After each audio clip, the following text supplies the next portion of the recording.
서신을 보냈고 또 갈라디아 교회들이 어떤 곤란한 상황에 처해 있는지에 대해서 우리가 함께 나누고 있는데요. 그 가운데 우리가 함께 읽은 오늘 본문 말씀은 우리에게 조금 시사하는 바가 좀 크다고 할 수가 있겠습니다. 갈라디아 교회들 중에 오늘 등장하고 있는 교회는 바로 안디옥 교회인데요. 안디옥 교회가 어떤 교회인지는 우리가 조금은 알고 있을 거라 여겨집니다. 그런데 조금만 상기를 시켜드리자면 안디옥 교회는 처음 이방인들이 모여지고 이방인들에게 복음이 전해져서 그들이 모여 세워진 교회라고 할 수가 있겠어요. 다시 말하면 이방인 교회라고 그렇게 우리가 이해하기가 더 쉬울 겁니다. 그런데 그게 어떻게 세워졌는지, 이 안디옥 교회가 처음에 어떻게 세워졌는지를 생각해 볼 때 11절에 등장하는 게바가 안디옥에 이르렀을 때에 라고 시작을 하고 있어요. 그런데 이 게바가 안디옥에 이르게 된 데에는 이유가 있어요. 게바가 누구냐면 바로 베드로를 이야기하지 않습니까? 근데 이 베드로가 안디옥 교회까지 오게 된 데는 사연이 조금은 있습니다. 그 사연이 어떤 사연이냐면 베드로가 고넬료라고 하는 그 유대인을 만나게 되죠. 이방인을 만나게 됩니다. 고넬료라고 하는 유대인을 만나는데 그 유대인이 무엇을 요구하였었냐면 꿈 환상 중에 꿈을 꾸었는데 그 꿈 가운데에서 베드로를 초청하라고 하는 그러한 꿈을 꾸게 됩니다. 그리고 고넬료가 베드로를 초청을 하죠.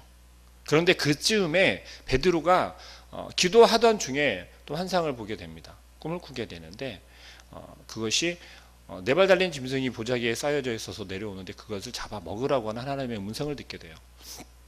유대인들은 식탁 규제에 대해서 조금은 특별한 것이 있었습니다.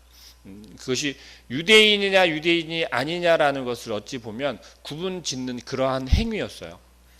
이때 당시 식탁 교제라고 하는 것은 우리가 생각하는 것처럼 그냥 밥 한번 같이 먹을 수 있지라고 여겨지는 것이 아니라 굉장히 좀 규칙이 있었어요. 율법적이었다라고 보면 되겠습니다. 그래서 만약에 유대인과 함께 식탁 교제를 나누고 있다면, 유대인이 아닌 혹은 다른 이방인과 식탁 교제를 나누고 있다면 그것에는 굉장한 의미가 있었다라는 것이죠. 다시 말하면 유대인은 유대인들끼리만 식탁 교제를 했어야 되고 이방인들과의 같은 식탁에 앉아 식탁 교제를 나누지 않았다라는 거예요. 베드로에게 지금 그 환상이 보여진 것은 내가 도저히 그것을 부정하니 잡아먹을 수 없다라고 꿈에서 그렇게 이야기를 했음에도 불구하고, 대답했음에도 불구하고 3번씩이나 베드로에게 동일한 꿈을 꾸게 합니다. 베드로가 깨었을 때 고넬료가 이제 초청하게 되는 거예요. 그래서 베드로는 하나님께서 자기에게 보여주신 그 꿈이 이것이구나라는 것을 깨닫게 되고 함께 식탁 교제를 나누게 되는 거죠. 그런데 그 식탁 교제가 어디에까지 지금 이어지고 있냐면 오늘 이 안디옥 교회에 그 상황이 이어지고 있다라는 것이에요. 지금 무엇을 하고 있었냐면 게바와 바나바와 바울이 그 안디옥 교회 교인들과 함께 식탁 교제를 나누고 있는 그러한 상황입니다. 11절부터 우리가 이야기하고 있는 11절부터 함께 나눈 이 말씀의 배경이 바로 한 교회, 안디옥 교회에 베드로가 있고 바나바가 있고 그리고 바울이 함께 그 이방인들과 함께 식탁 교제를 나누고 있는 그러한 상황인 거예요. 처음에 이방인들이 어떻게 복음을 접하게 되었냐면 예루살렘에서 유대인이 아닌 이방인들은 예수를 따르는 자들은 그 예루살렘 밖으로 다 쫓겨나게 되어지는 그 상황이 되어졌었던 건 우리가 기억할 수도 있습니다. 그런데 그 쫓겨난 이방인들이 하나둘 모이게 되어진 것이 바로 이 안디옥이었어요. 갈라디아 지역에 있었던 그 여러 교회들 가운데 한 곳이 안디옥이라고 하는 곳이 그래도 비교적 규모가 큰 도시였기 때문에 사람들이 모이기에 좀 적합한 도시였다라는 것이죠. 그래서 그곳에 모인 사람들이 하나둘 모였는데 예루살렘에 들리는 소식이 있었어요. 그게 뭐냐면 이방인들이 다 너희들 예수를 따르려면 나가라 나가라 나가라 그렇게 해서 내쫓았더니 그들이 나가서 모인 곳이 바로 이 안디옥이었다라는 거예요. 그리고 그들이 모여서 교회를 이룬 것이 바로 안디옥 교회였다라는 거예요. 들리는 소문에 의하니까 그들이 이상한 걸 따르는 게 아니라 제법 잘 모이고 있고 잘 따르고 있고 그 말씀 가운데 그들이 하나가 되어 간다는 소식이 들렸어요. 그래서 예루살렘에서는 그곳에 누군가를 보내게 된 것이 바나바를 보내게 되었던 것입니다. 바나바가 그곳에 안디옥 교회에 부임하게 되었고 그곳에서 바나바가 설교를 하고 전도를 하고 말씀을 전하고 복음을 전하는데 그것이 그들의 귀 가운데 그들의 마음 가운데 아주 잘 스며들었어요. 그들은 가르치는 대로 행했고 복음을 전하는 대로 그들은 받아들였던 거예요. 놀라운 일이 아닐 수 없었어요. 그리고 그들 가운데 간절한 마음과 또한 그들의 마음 가운데 사모하는 그 복음에 대한 사모하는 그 진리에 대한 사모하는 마음이 커져가면 커져갈수록 더 그들은 모이게 되었고 하나가 되어졌던 거예요. 그리고 그 가운데 베드로가 초청이 되어져서 오게 된 거였어요. 그런데 바울은 그럼 이곳에 어떻게 오게 되었느냐?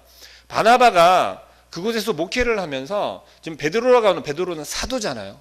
예수님과 함께 있었던 그 사도잖아요. 이 베드로가 그곳에 와서 쉽게 우주음으로 생각하자면 부흥회와 같은 그러한 때가 있었던 거예요. 베드로를 초청해서 말씀을 듣는데 베드로도 놀랬던 것이 우리가 알고 있는 건 한 번 베드로가 설교했을 때 3,000명, 5,000명씩 막 회심하고 그런 역사가 나타나게 되는 거예요. 그것이 바로 이 안디옥 교회였던 거예요.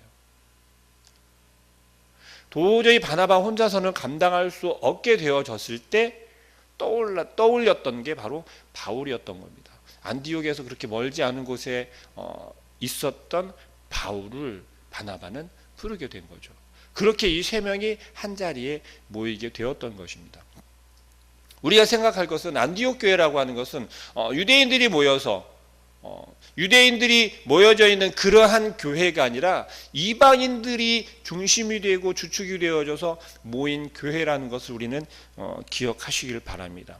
그 가운데 지금 어떠한 사건이 일어났는데 그 사건이 바로 우리가 함께 읽은 이 본문 말씀의 사건이에요. 게바가 안디옥에 이르렀을 때에 책망받을 일이 있기로 내가 그를 대면하여 책망하였느니라라고 바울이 이야기를 하는 것이에요. 어떤 일이었냐면 12절 말씀에 야고보에게서 온 어떤 이들이 이르기 전에 게바가 이방인과 함께 먹다가 라고 이야기를 합니다. 예루살렘에서 지금 안디옥 교회가 그렇게 부흥하고 있다라고 하니까 어떤지 한번 이제 가보라는 거예요. 바나바도 보내서 거기에서 목회를 하게 만들었고 지금 거기에 부흥하고 있다라고 하는데 상황이 어떤지 그들이 지금 어떻게 복음을 따르며 진리 가운데 세워져 가는지를 한번 확인하라고 지금 야고보가 사람들을 보냈던 거예요. 그런데 안디옥 교회에 베드로와 바나바와 바울이 지금 함께 모여 식탁 교제를 우리가 주일날 예배드리고 나면 함께 식사를 하지 않습니까? 그런 식탁 교제를 나누고 있는데 드디어 교회 문이 열리며 예루살렘에서 보낸 그 사람들이 도착하게 된 거였어요. 그 상황에서 그들이 오매 12절 하반절에 이렇게 이야기하죠. 그들이 오매 그가 할례자들을 두려워하여 떠나 물러가매 라고 이야기를 하는 거예요. 더 안타까운 것은 13절에 남은 유대인들도 그와 같이 외식함으로 바나바도 그들의 외식에 유혹되었느니라. 이게 무슨 얘기입니까?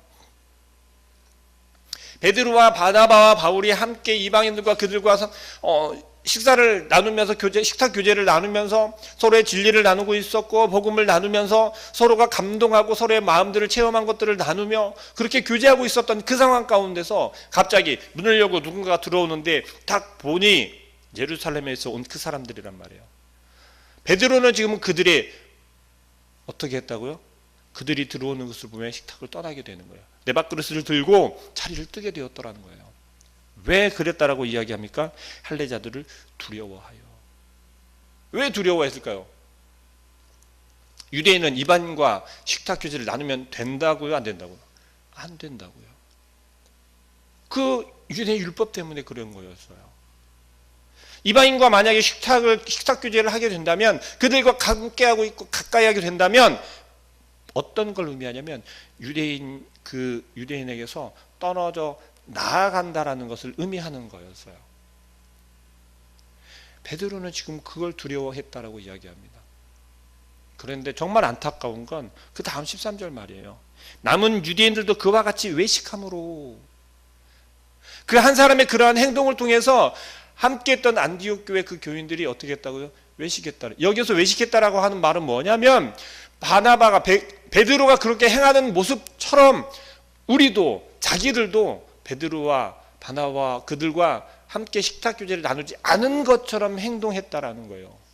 그러지 않은 것처럼, 그들과 함께 식탁 교제를 나누지 않았고 한자리에 함께 식탁 교제를, 밥을 먹지 않은 것처럼 그들이 행했다라는 거예요. 그러면 그들의 마음 가운데는 어떤 생각이 들었겠습니까?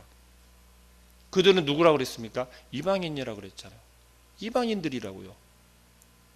그들의 마음 가운데는, 역시 너희들, 설마 너희는 그들과 다를 줄 알았는데 똑같구나. 우리의 신앙생활이, 우리의 믿음 생활 속에서 그러지 않습니까? 이 교회는 왔더니 정말 사랑이 넘치는 것 같아 그랬는데 한편으로는 어떻습니까? 그럼 그렇지 라고 여길 때가 많지 않나요? 혹은 정말 누구는 다를 줄 알았는데 그것이 이들에게는 큰 상처가 되었을 거라는 거예요. 바울은 그것을 다 바라보고 있었어요. 바울이 지금 어떤 상태였냐면, 예루살렘에서 예수를 따르는 자들을 잡으러 다니던 사람이었잖아요. 다메섹으로 가던 중간에 예수님을 만나고 회심하여서 그 길을 멈추고 고향으로 돌아가 있었어요. 바울은 지금 안디옥 교회가 첫 사역지나 마찬가지인 거예요. 근데 그곳에서 내가 만난 예수님은 그러기에 아닌데, 바나바와 베드로가 거기에서 사역하고 그 말씀 진리를 나누는, 복음을 나누는 것을 바라보며 마음 가운데 얼마나 뜨거움이 커져갔겠습니까? 그런데 그 모습을 바라본 거예요. 바울이 지금 책망하지 않을 수 없다라는 거예요. 바울은 어떻게 그럴 수 있냐라는 거예요. 14절 마지막에 그렇게 얘기하죠. 그러므로 나는 그들이 복음의 진리를 따라 바르게 행하지 아니함을 보고, 복음의 진리를 따라 바르게 행하지 아니함을 보고 모든 자 앞에서 게바에게 이르되, 이 얼마나 담대함입니까? 바울은 이제 신출내기예요. 그러지 않습니까? 그런데 베드로에게 대놓고, 베드로는 지금 어떤 일들을 지금 보였어요? 나타냈어요? 3,000명씩 한 번 설교에 5,000명씩 회심시키는 그러한 놀라운 설교를 한 그 베드로에게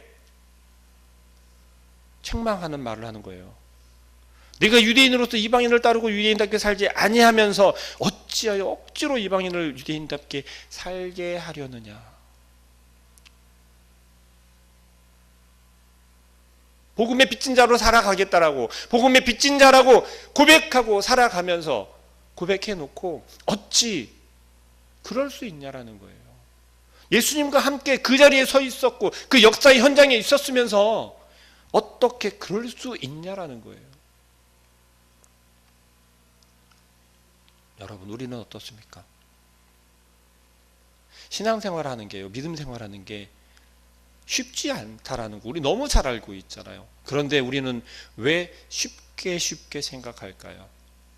신앙생활하는 걸, 믿음을 지키는 걸 왜 우리는 쉽게 생각할까요? 결코 쉬운 게 아니라는 겁니다. 하나님의 그 말씀 가운데, 주님께서 우리에게 명령 가지신 그 명령 가운데 살아가는 것이 결코 쉽지 않다라는 거예요. 그런데 우리는 너무 쉽게 생각하고 너무 쉽게 판단한다는 겁니다. 오늘 바울이 베드로를 책망하였을 때 베드로는 어땠을까요? 스스로 이제 돌이켰겠죠. 너무너무 창피했을 거예요. 너무너무 마음 가운데 안타까웠고 너무너무 정말 후회 막심했을 거예요. 바울은 그러한 사람이었다는 거예요. 바울이 지금 당신이 겪은 그 사건들을 낱낱이 기록하고 있으면서 이야기하는 이유는 우리에게 시사하는 바가 있기 때문에 그렇습니다. 이때는 이 사건을 통해서 이 안디옥교회는 최대 위기에 놓이지 않을 수 없어요. 왜요? 그들이 받은 상처 그냥 쉽게 이 안디옥 교인들까지 가지 않아도 되잖아요. 우리가 신앙생활하면서 그 받은 상처가 쉽게 아물어지던가요? 쉽게 회복이 되던가요? 그러지 않더라는 거예요. 기쁨도 많고 우리가 받은 그 은혜도 많은데 불구하고 그 은혜들보다 내가 받은 그 한 번의 상처가 훨씬 더 크더라는 거예요. 바울은 그것에 대해서 아주 강력하게 이야기하는 것입니다. 우리도 바울과 같이 이렇게 이야기할 수 있어야겠습니다. 이러한 마음을 가질 수 있어야 하겠습니다. 어떤 마음이요?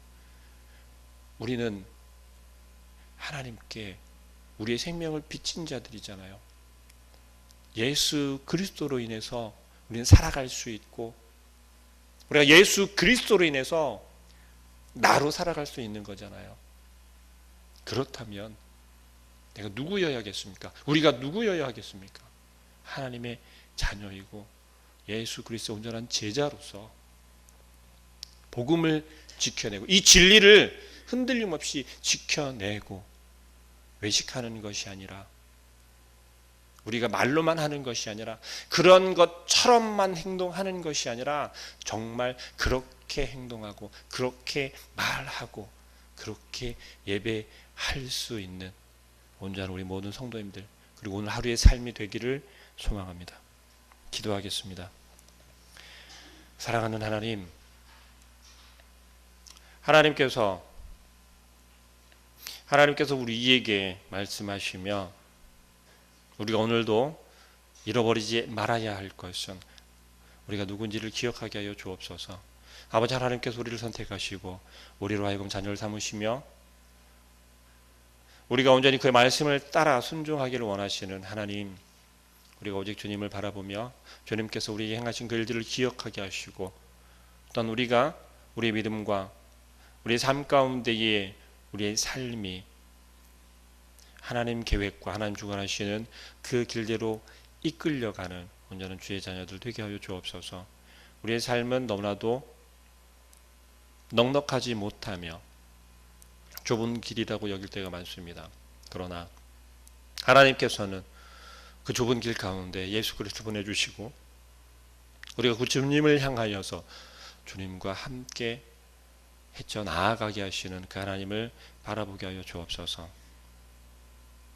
베드로의 마음 가운데 정말 그 유대인들을 두려워하였던 할례자들을 두려워하였던 그 마음처럼 우리의 마음 가운데도 두려운 마음이 있습니다.